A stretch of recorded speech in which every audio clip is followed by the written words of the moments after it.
Com a vitória de Donald Trump nas eleições presidenciais dos Estados Unidos, fica a porta aberta para a implementação do Projeto 2025, e com ele a adoção de iniciativas que pavimentam o caminho para a imposição de leis dominicais, que mais cedo ou mais tarde tornarão obrigatório o descanso do país aos domingos.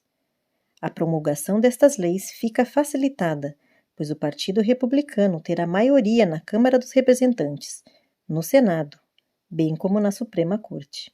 Porque agora a gente vai falar exatamente sobre essa hegemonia de Donald Trump nos Estados Unidos e os riscos que ela pode representar para os Estados Unidos e também para o mundo. As eleições desta terça-feira devem gerar concentração de poder que há décadas não acontece nos Estados Unidos.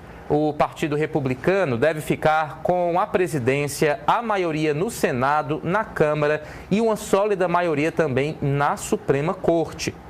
Isso não ocorria desde o final dos anos 60. Essa supermaioria, esse superpoder pode permitir aos republicanos realizar amplas reformas conservadoras no país e o plano é exatamente esse. No Senado dos Estados Unidos, os republicanos terão maioria de no mínimo 2 cadeiras, mas que pode ainda aumentar até 4 à medida que a apuração for avançando. A definição da maioria na Câmara dos Deputados pode demorar um pouco mais, inclusive é até bom a gente colocar como é que está, mas tudo indica que a onda que elegeu Trump e deu o Senado aos republicanos deve também gerar uma maioria na Câmara dos Representantes. Já aconteceu várias vezes de um partido controlar o executivo e o legislativo nos Estados Unidos. O próprio Trump, em seu primeiro mandato, de 2017 a 2021, teve maioria no Congresso nos 2 anos iniciais, mas fazia décadas que nenhum partido tinha, além do controle do executivo e do legislativo, também essa maioria tão sólida na Suprema Corte. Nós devemos ter um avanço, principalmente das pautas ideológicas dos Estados Unidos. Isso é assunto para quem vai nos explicar tudo, é Américo Martins, o nosso analista sênior de internacional, que já está aparecendo aqui na tela. Américo, vai ser espaço para essa agenda ideológica, para os interesses que Trump defendeu na campanha e que fizeram com que mais pessoas votassem nele? Bom dia. Bom dia, Estevão. Prazer estar aqui com você. Bom dia a todos que nos acompanham no Novo Dia. Estevão, sem dúvida nenhuma, o presidente Donald Trump vai ter um caminho muito mais aberto para implementar mudanças que podem ser bastante profundas na sociedade americana, especialmente se, como tudo indica, o Partido Republicano também tiver o controle da Casa dos Representantes, a Câmara dos Deputados, vamos chamar assim, a Casa Baixa no Congresso lá nos Estados Unidos, porque ele já vai ter o controle no Senado, teve maioria do voto popular, portanto tem um mandato popular forte e também tem uma ajuda na Suprema Corte, que hoje é muito conservadora. 6 dos 9 juízes são conservadores. Então, esse espaço está muito aberto para o Trump fazer mudanças que seriam profundas. Então, a gente possivelmente vai ver transformações que a gente não via na sociedade americana há muito tempo. Para quem ainda não tem conhecimento do que se trata este projeto, aqui trazemos algumas informações.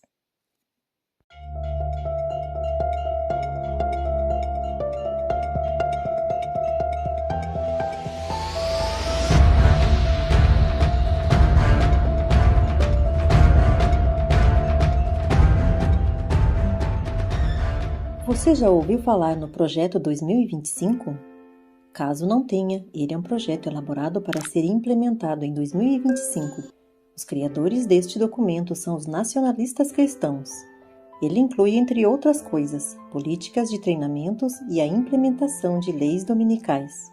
O projeto vem como resposta direta ao avanço de uma esquerda cada vez mais radicalizada. E, ironicamente, os autores do Projeto 2025 estão criando como resposta políticas muito mais radicais.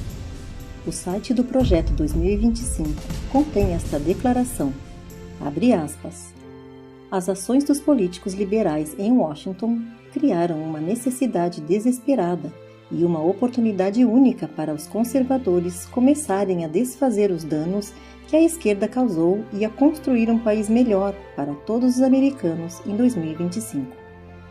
Não basta que os conservadores ganhem as eleições. Se quisermos resgatar o país das garras da esquerda radical, precisamos tanto de uma agenda governamental como das pessoas certas, prontas para levar a cabo esta agenda no primeiro dia da próxima administração conservadora. Não basta que os conservadores ganhem as eleições. Se quisermos resgatar o país das garras da esquerda radical, precisamos tanto de uma agenda governamental como das pessoas certas, prontas para levar a cabo esta agenda no primeiro dia da próxima administração conservadora. Este movimento envolve organizações que se autodenominam patriotas cristãos pós-liberais ou conservadores do bem comum. Para isso, eles querem unir a Igreja com o Estado. Ou, em outras palavras, o que diz em Apocalipse 13:14, dizendo aos que habitam na terra que fizessem uma imagem à besta, que recebera a ferida da espada e vivia. Deus deixou mensagens para o seu povo através dos seus servos, os profetas.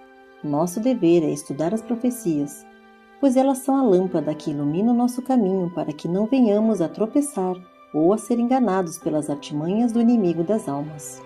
Muitos, quando ouvem falar sobre o Projeto 2025, não se dão por conta do que está por trás desta iniciativa. Eles até elogiam as suas bases. Por isso, não devemos esquecer que o inimigo de Deus se utiliza das mais variadas armas para enganar, se possível, os próprios eleitos. Uma delas é a política.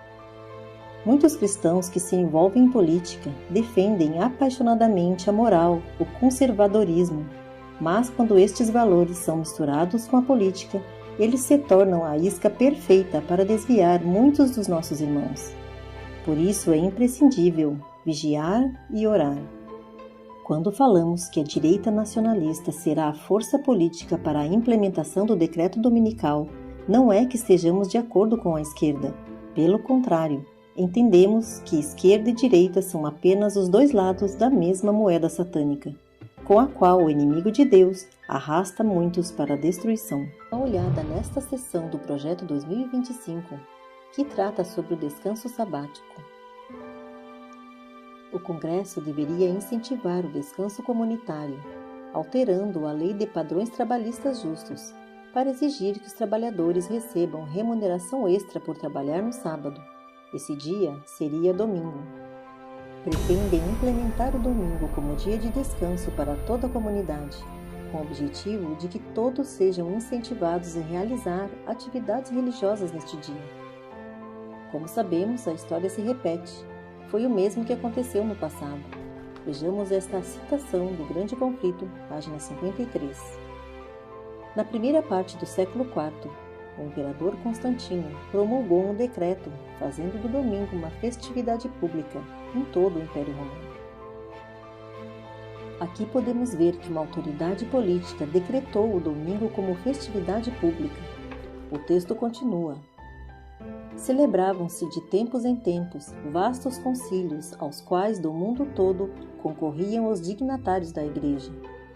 Em quase todos os concílios, o sábado que Deus havia instituído era rebaixado um pouco mais, enquanto o domingo era em idêntica proporção exaltado.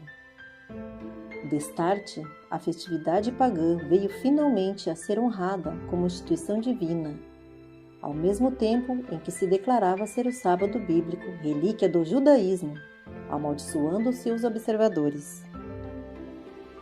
O esquecimento do sábado e a exaltação do domingo não ocorreu de forma instantânea. Foi um processo gradual, até o sábado ser considerado uma maldição. Tudo começou de uma maneira louvável, inocente, mas é bom lembrar que no passado já ocorreu a mesma coisa. Aquilo que começou de uma forma inocente se tornou uma obrigação, o que conduziu e conduzirá a penas e perseguição. Como sabemos, a adoção destas leis nos Estados Unidos será o primeiro passo para que medidas similares se adotem nos demais países do mundo, para que assim se cumpra a profecia de Apocalipse 13. Como puderam verificar, as profecias estão se cumprindo. O dia de nossa redenção está próximo.